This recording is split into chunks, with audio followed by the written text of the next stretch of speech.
ನಮಸ್ಕಾರ ಸ್ನೇಹಿತರೆ, ನಾನು ನಿಮ್ಮ ವಿಷ್ಣು. ಮೀಡಿಯಾ ಮೈಂಡ್ಸ್ ನ್ಯೂಸ್ ಚಾನೆಲ್ಗೆ ನಿಮಗೆಲ್ಲ ಸ್ವಾಗತ. ಭಾರತ ಮತ್ತು ನೇಪಾಳ ನಡುವಿನ ರಾಜತಾಂತ್ರಿಕ ಸಂಬಂಧಗಳಲ್ಲಿ ಮತ್ತೆ ಉದ್ವಿಗ್ನತೆ ಕಾಣಿಸಿಕೊಂಡಿದೆ.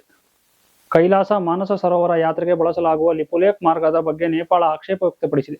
ಈ ಮಾರ್ಗವು ನೇಪಾಳದ ಭೂಭಾಗದ ಮೂಲಕ ಸಾಗುತ್ತಿದೆ ಎಂದು ಹೇಳಿದ ನೇಪಾಳ ಈ ವಿಷಯವನ್ನು ಭಾರತ ಹಾಗೂ ಚೀನಾದ ಮುಂದೆ ರಾಜತಾಂತ್ರಿಕವಾಗಿ ಪ್ರಸ್ತಾಪಿಸಿದೆ.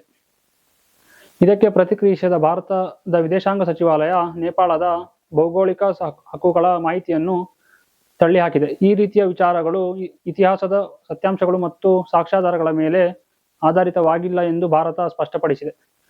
ಲಿಪುಲೇಖ್ ಪಾಸ್ 1954ರಿಂದ ಕೈಲಾಸ ಮಾನಸ ಸರೋವರ ಯಾತ್ರೆಯ ಸಾಂಪ್ರದಾಯಿಕ ಮಾರ್ಗವಾಗಿದ್ದು, ದಶಕಗಳಿಂದ ಯಾತ್ರೆ ಇದೇ ಮಾರ್ಗದಲ್ಲಿ ನಡೆಯುತ್ತಿದೆ ಎಂದು ಭಾರತ ಹೇಳಿದೆ.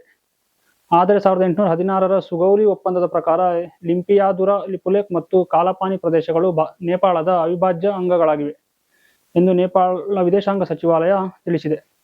ಈ ಪ್ರದೇಶಗಳ ಬಗ್ಗೆ ನೇಪಾಳ ತನ್ನ ಸ್ಪಷ್ಟ ಮತ್ತು ದೃಢ ನಿಲುವನ್ನು ಪುನರುಚ್ಚರಿಸಿದೆ.